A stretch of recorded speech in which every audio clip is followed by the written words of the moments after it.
présenter en 2 phrases? Bonjour, je m'appelle Mathieu Rancinan, je suis consultant data platform chez Insiderscope, qui est une coopérative d'entreprise. Je suis aussi Microsoft Certified Trainer et membre organisateur du club Power BI depuis 2 ans maintenant. Bonjour à tous, je m'appelle Gaëlle Leclerc, je suis consultante BI depuis maintenant 2018. Avant ça, voilà, j'étais dans le secteur de la recherche et de la R&D plus précisément, donc tout autre métier finalement. Je m'appelle Thomas Berriot, ça va faire environ 10 ans que je fais de la business intelligence et j'ai rejoint le club Power BI en même temps que j'ai déménagé sur Bordeaux, donc il y a environ 2 ans.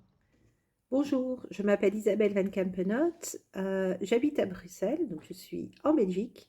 Je travaille sur la plateforme de données Microsoft depuis 99, petit effort, et je suis MVP Data Platform depuis 13 ans maintenant. Je suis absolument passionnée par la data et par la communauté autour. Alors, peux-tu te présenter en 2 phrases? Alors, en 2 phrases, ça peut être compliqué. Globalement, je m'appelle Jean-Pierre, je suis un des fondateurs du club Power BI. Je suis tombé amoureux de ce produit il y a très longtemps. Ça fait une vingtaine d'années, moi, que je fais de la donnée, alors pas que du Power BI. Voilà, je suis passionné par tous ces sujets-là. Comment as-tu connu Power BI? Est-ce que tu te souviens de ta première expérience avec cet outil? Alors, j'ai connu Power BI sur un coin de table. C'était un collègue qui m'avait montré comment ça fonctionnait.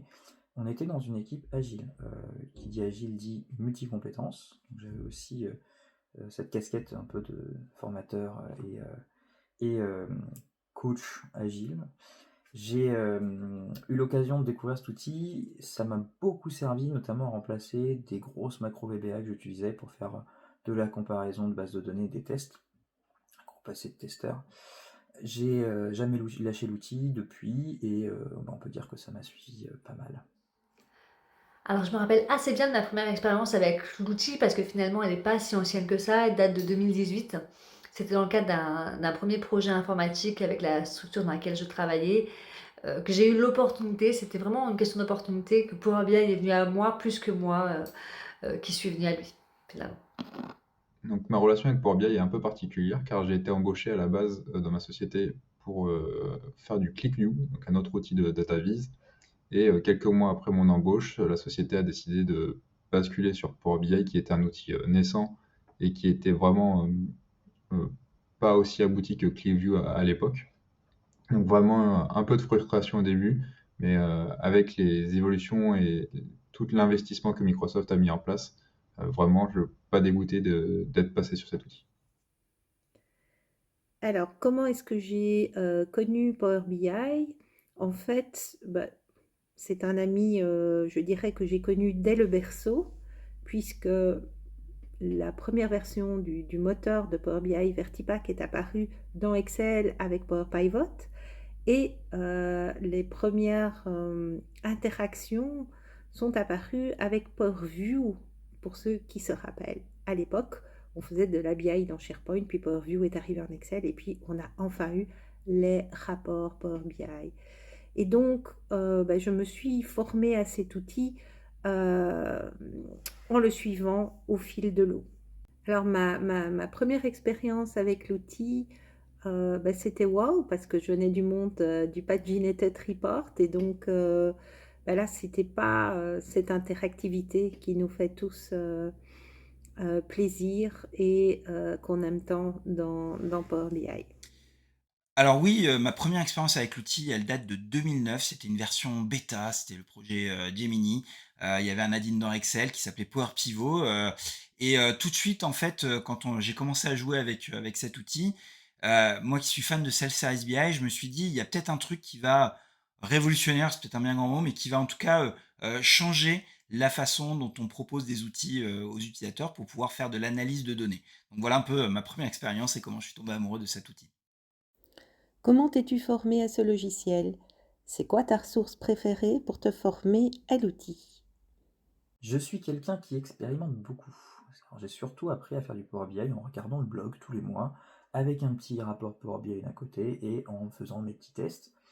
Il y a aussi autre chose qui m'a fait beaucoup monter en compétence sur ce produit, ça va être toutes les discussions, toutes les rencontres que j'ai faites, alors que ce soit au club Power BI évidemment, mais aussi dans le travail. J'apprends vraiment beaucoup lorsque je suis confronté à une difficulté, que ce soit la mienne ou celle d'un de mes collègues, et que derrière je vais aller pêcher l'info en posant des questions à droite à gauche. Potentiellement, ça peut être aussi avec un apprentissage avec les métiers pour qui je développe des rapports Power BI, pour tout simplement comprendre ce qu'ils veulent et ce qu'il y a derrière. C'est toujours très enrichissant. Alors, pour me former au logiciel, j'avoue que au démarrage, c'est plutôt l'inertie de l'équipe dans laquelle je me suis trouvée, avec des gens qui étaient déjà dans le secteur informatique, qui a fait que j'ai pas mal progressé. Et puis derrière ça, derrière ce progrès-là, il y a forcément notre réveil personnel, notre culture et notre attrait à certains éléments qui gravitent autour de Power BI qui ont fait que j'ai progressé. Côté ressources préférées, j'ai envie de dire, j'en ai pas vraiment. Moi, c'est plutôt un format préféré. Je suis plutôt type format court. C'est très focus. Et quand j'ai besoin de me débloquer sur quelque chose, voilà, c'est vraiment idéal. Et si je souhaite performer davantage, je vais aller lire un article en question. À l'époque, il n'y avait pas autant de ressources qu'il y a actuellement. Moi, je me suis principalement auto-formé grâce aux divers blogs qui existent sur Internet, qui existaient et qui existent toujours. Donc, il y a des gros blogs tels SQLBI ou Data Goblins qui sont toujours là et qui étaient déjà très, très sérieux et intéressants à l'époque. Et maintenant, j'avoue que j'ai un faible aussi pour les vidéos YouTube qui sont de plus en plus développées et qui permettent de regarder dans les transports ou entre midi et deux une petite vidéo sur les nouveautés ou comment faire telle ou telle chose, ou des gens qui ont réussi à utiliser cette boîte à outils qui est Power BI pour répondre à un de leurs besoins. Comment je me suis formée au logiciel? Tout simplement au fil de l'eau, au fur et à mesure que les nouveautés arrivaient, que j'aidais mes clients à les implémenter, à les mettre en place, que je m'intéressais à différents aspects. Ma ressource préférée pour me former à l'outil, j'aime bien aller au fond des choses, et donc il y a une ressource que j'aimerais citer vraiment. Ce sont les pages guidance que vous trouvez dans le learning de Microsoft et qui sont, je pense, rédigées par le CAT Team, c'est-à-dire le Customer Advisory Team, qui est une équipe qui se situe entre l'équipe de produit, donc ceux qui créent le produit lui-même, et les clients, donc ceux qui viennent avec les problèmes du terrain. Et donc, les équipes 4 sont toujours vraiment un peu le fer de lance en ce qui concerne les bonnes pratiques et la performance de Power BI. Alors, pour me former à ce logiciel, en fait, moi j'aime beaucoup la pratique. C'est qu'à un moment, dès qu'on a une question, on a un outil qui est simple à utiliser. En fait, on ouvre Power BI Desktop et puis on va tout de suite tester, regarder, valider notre idée, notre concept, etc. Donc moi j'ai vraiment une méthode très empirique où je vais aller mettre les mains dedans. Maintenant, en fait, il faut aussi se renseigner et être au courant de ce qui arrive. Donc moi j'aime beaucoup suivre des gens, suivre des blogs, que ce soit sur Twitter, que ce soit sur LinkedIn, que ça soit sur YouTube un petit peu aussi, mais vraiment essayer d'avoir une vision complète de tout ce qui se fait autour de l'outil. Et puis après, je manipule et j'expérimente moi-même. Et une dernière ressource, moi, que j'aime bien, c'est forcément les bouquins, hein. C'est vraiment quelque chose, un vrai outillage pour avoir un background suffisant sur les outils. Quelle est la plus grande difficulté que tu aies affrontée? Alors, la plus grande difficulté que j'ai affrontée, j'en ai eu pas mal, notamment quand je travaillais avec Dior, référence à la petite meet-up qu'on a fait au Club Power BI avec Marie, sur des exigences assez importantes d'un point de vue visualisation, mais pas que, au niveau transformation de données, j'ai eu des choses assez sympathiques aussi là-dessus chez Dior. J'ai eu quelques difficultés avec le DAX, j'en ai toujours d'ailleurs, c'est pas la chose dans laquelle je suis le plus à l'aise. Pour vous dire, hein, je traite le problème comme je peux, je suis pas forcément quelqu'un qui travaille beaucoup avec des gros livres, mais je commence à me renseigner. Il y a quelque chose qui m'aide beaucoup dans les difficultés pour les affronter, c'est le fait de faire une formation. Quand on fait une formation, on dit souvent ce qui s'énonce bien s'énonce clairement, ce qui se sait bien s'énonce clairement. Ça veut dire quelque part, on doit se poser la question, qu'est-ce que je dois montrer? Quel est le plus important? Qu'est-ce que parmi toutes les fonctionnalités de Power BI, la personne que je forme euh, doit absolument voir? Et ça, ça forme bien le caractère. Alors, ma plus grande difficulté, j'aurais dit, c'est très clairement le DAX. Pour moi, le DAX, ça a été un langage compliqué parce que déjà, je pense qu'à la base, c'était du code et le fait de pas venir du secteur informatique, ça m'a causé euh, un certain handicap, peut-être même, ou une certaine logique par rapport à ça.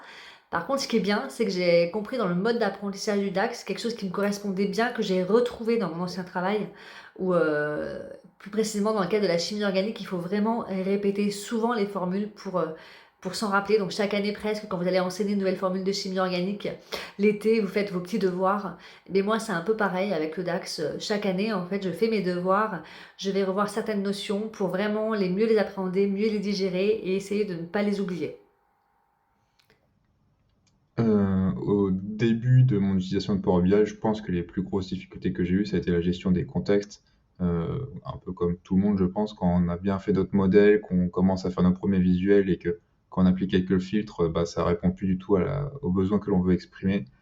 Bah, ça a été la gestion des contextes. Maintenant que j'ai une casquette un peu plus d'administration, bah, j'ai des difficultés qui sont un peu plus bloquantes, on va dire, parce que bah, un blocage avec une API qui n'est pas possible, un blocage avec des limites qui ne sont pas réalisables, ou avec des solutions qui ne sont pas encore mises en place. Donc, en blocage, on va dire, en tant que développeur, c'était vraiment cette partie gestion des contextes, et blocage en tant qu'administrateur, plus cette partie outils à ma disposition pour faire des choses que j'aimerais mettre en place. Alors, la plus grande difficulté que j'ai rencontrée, pour moi, la plus grande difficulté que j'ai rencontrée en venant du monde SQL où on travaille sur deux dimensions, donc des rangées et des colonnes, on fait quelques agrégations au passage, c'est de switcher vers un modèle comme celui qu'on a dans Power BI, dans lequel il va falloir réfléchir non seulement en termes de rangées et de colonnes, mais aussi de contexte et d'agrégation selon le contexte et de faire cette petite gymnastique mentale. Pourquoi? Parce qu'on a l'habitude de faire nos requêtes d'une certaine façon et le switch vers le DAX, je pense qu'il est à la limite plus facile pour des personnes qui n'ont pas encore du tout été formées à un langage de requête comme le SQL. La plus grande difficulté que j'ai affrontée avec Power BI, je saurais pas dire, hein. La question est pas si simple parce que finalement, tout au long de l'apprentissage de l'outil, on est confronté à une difficulté, un truc qu'on n'a pas compris, on ne sait pas pourquoi ça ne marche pas comme on l'imaginerait ou comme on l'a codé. Donc au final, il n'y a pas de grande difficulté, il y a des difficultés, mais ça fait partie de notre métier d'avancer avec l'outil. Je vais dire que la plus grande difficulté, c'est quand vraiment en fait, on est confronté à une situation ou un concept et personne n'a écrit dessus. Personne n'a encore mis sur n'importe quel format une solution ou en tout cas les éléments. Donc ça peut être vu comme une difficulté. Bah, c'est tout, on se retrousse les manches, on ouvre un petit peu plus le moteur et on regarde comment ça fonctionne. Et à vrai dire, on partage soi-même pour que d'autres n'aient pas cette difficulté par la suite. Quelqu'un débarque dans le monde Power BI. Quel est ton conseil pour lui? Alors, le conseil que je donnerais, c'est un peu lié à ma manière d'apprendre. C'est déjà de pratiquer, d'expérimenter énormément sur Power BI. Ça va beaucoup vous aider. Et ensuite, ce que je dirais, j'aurais tendance à dire, trouver le cas d'usage pour vous, pas forcément pour votre métier. Essayez pas forcément de faire du Power BI pour quelqu'un. Trouvez votre cas d'usage. Moi, je me fais par exemple des petits rapports Power BI pour suivre mon bilan carbone, et des choses comme ça. C'est ça qui va vous donner envie. Après, vous allez en parler avec d'autres personnes. C'est comme ça, vous allez être confronté à vos propres problématiques, et c'est comme ça que vous allez monter en compétences.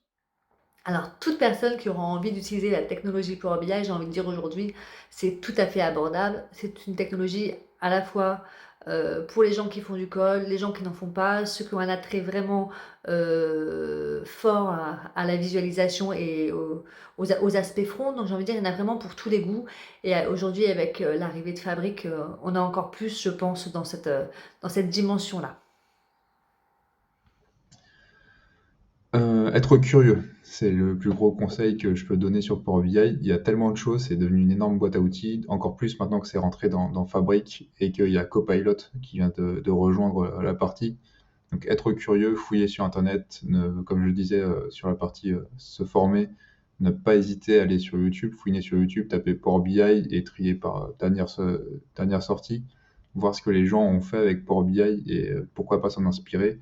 On peut tout copier-coller dans Power BI quasiment, donc vous empêchez pas, essayez de comprendre ce qui a été réalisé dans ce code-là et exercez-vous. C'est en faisant du Power BI qu'on devient meilleur dans Power BI. Alors, quel conseil je donnerais à une personne qui débarque dans ce monde? C'est de se former tout simplement. Et de se former en partant par les fondations. Donc, il est vraiment très important de comprendre que l'élément central d'un rapport, c'est son modèle. Et que pour bien comprendre un modèle, il faut comprendre comment les données fonctionnent, comment elles s'articulent, qu'est-ce que sont les types de données, quel est l'impact de ces étapes, de cette mise en place. Et c'est là que j'atteins mon fameux point Kimball. euh, Qu'est-ce qu'un schéma en étoile? Donc démarrez par cette couche-là et après quand vous ferez tous vos beaux visuels, ça se passera de façon très douce et très efficace. Alors, j'ai 2 conseils, en fait. Le 1er, moi, j'aime bien dire, aux gens, notamment, en formation, je dis: «Soyez curieux». Il y a peu de chances de casser quelque chose, hein, on est sur un outil qui consomme de la donnée et qui va faire de l'analyse. Donc soyez curieux, testez, regardez, prenez-vous des murs, retestez, changez votre approche et cetera. Donc moi, j'aime bien dire aux gens, ayez une méthode empirique, allez avec l'outil. Il y a peu de chances, que finalement, vous n'arrivez à rien faire. Néanmoins, j'ai aussi un 2e conseil, c'est, d'aller, apprendre en même temps et de regarder, tout ce qui est les fondamentaux autour de la BI, autour justement de ce qu'il y a du moteur qu'il y a derrière Power BI. Parce que mine de rien, on peut vite passer à côté de la bonne utilisation de l'outil. Donc pour ça, moi je recommande des livres bien évidemment, mais c'est d'aller voir quelques vidéos, quelques sessions ou quelques articles un peu fondamentaux de comment fonctionne Power BI. Ça, c'est mes 2 conseils, la curiosité, mais en même temps, d'avoir une approche technique ou en tout cas d'apprentissage sur l'outil. Et pour les certifications, que peux-tu nous partager? Pour les certifications, c'est quelque chose qui peut être utile, parce que ça permet de balayer tout un panel du produit. Je pense notamment à Fabric, qui est pas trop mal aussi, qui est assez dense. Sachez quand même qu'une certification n'est pas une garantie de la compétence technique d'une personne sur un marché. Ça veut juste dire que la personne a vu des choses. Pour moi, c'est pas forcément un gage, une garantie gravée dans le marbre que cette personne va être une experte en DAX, une experte en Power BI ou autre. Rien ne vaut pour moi l'expérimentation, c'est-à-dire potentiellement un petit test sur du Power BI pour vérifier, voilà, vous donnez un jeu de données ou un test et vous vérifiez si la personne sait faire du Power Query, un modèle en étoile ou des choses comme ça. Et aussi de la recommandation. L'expérience, c'est une des rares choses qu'on ne peut acquérir qu'avec le temps, qu'en allant faire des choses. Donc pour moi, une personne qui a de l'expérimentation, qui a de l'expérience, elle va donc avoir beaucoup expérimenté. Et aussi, faut pas hésiter en fait à demander à ses clients, aux personnes avec qui on travaille, des feedbacks, hein, des retours sur ce qu'on a fait pour eux. Qu'est-ce qui a plu, qu'est-ce qui a moins plu. C'est des choses qui sont assez importantes. Et d'ailleurs, je m'adresse aussi au métier. N'hésitez pas à donner des feedbacks sur les personnes qui travaillent pour vous, parce que ça les aidera eux, et puis vous aussi, ça vous aidera en formalisant ce que vous avez pensé de la personne. Voilà ce que je pense un peu globalement des certifications.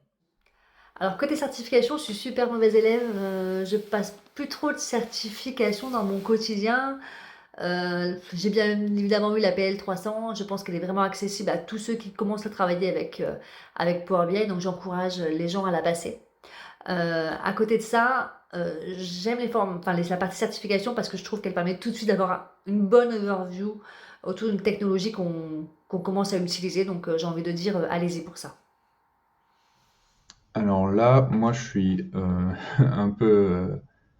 j'ai un avis un peu particulier sur les certifications. Je suis pour dans le sens où ça fait un peu un tampon pour valider des acquis, et je suis contre car c'est un peu du bachotage quand même sur la partie Power BI notamment, où en fait il suffit vraiment de s'entraîner avec des exercices blancs ou de vraiment répéter plusieurs fois les différents exercices qu'on peut trouver sur Internet pour réussir cette certification. Au final, c'est plus une valeur ajoutée pour votre CV qui peut dire j'ai quand même fait l'effort de m'entraîner à Power BI, enfin à la partie théorique de Power BI. Et c'est toujours bien pour votre employeur. Généralement, c'est votre employeur qui va vous demander de passer la certification. Donc, c'est un double avis. Moi, je trouve que rien ne vaut un retour d'expérience avec une interview ou une présentation sur un YouTube ou un blog plutôt qu'un profil LinkedIn qui a 10 000 certifications. Alors, à propos des certifications, l'avantage des certifications, c'est qu'elles vous forcent à aller dans plein d'aspects du produit. Et parfois, on utilise simplement 20% du produit et c'est un petit peu dommage parce qu'on ne se rend pas compte de la puissance de l'outil. Et la deuxième chose, c'est qu'elles vont vous donner confiance en vous. Donc, ce sont des objectifs qui sont atteignables. Et pour en savoir plus, je vous propose d'assister le 17 octobre au meet-up du Club Power BI qui est organisé par Philippe et animé avec Gaël et qui vous donneront toutes les clés nécessaires pour pouvoir faire des certifications sur Power BI. Donc, ne loupez pas ce moment-là. Alors, les certifs, alors j'en ai passé énormément, dans ma carrière et je continue d'ailleurs à en passer. Moi, j'aime bien parce qu'il y a un petit peu un challenge de se dire, est-ce que finalement, je connais vraiment l'outil? Est-ce que finalement, je connais tous les points de détail? Donc en fait, il y a une vraie démarche de se confronter un petit peu au marché, de se confronter aussi avec soi-même. Donc moi, je suis plutôt favorable. Mais bon, ce qui est important, moi j'aime bien, c'est dans l'assertif, c'est vraiment le cheminement de se dire, est-ce que j'ai une vision exhaustive? Est-ce que je suis allé voir dans les vrais recoins du produit? Et je trouve que les certifications et donc tout le plan associé de formation qui est associé à la certification sont intéressants.